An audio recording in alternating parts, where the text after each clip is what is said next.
Chinese authorities have intensified reconstruction efforts in flood-affected regions in northern parts of the country, working tirelessly to swiftly restore normalcy to people's lives and production.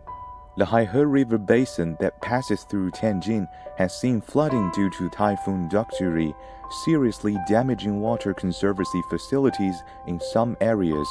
The city has ramped up efforts in drainage works to repair the damage in inundated areas.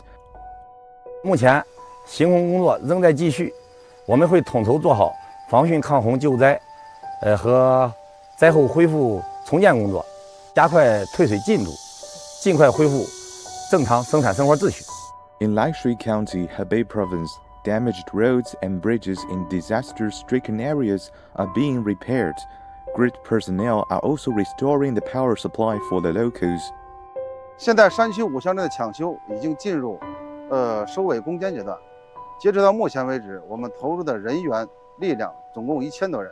下一步，我们将由抢修转入咱们的这个灾后重建工作。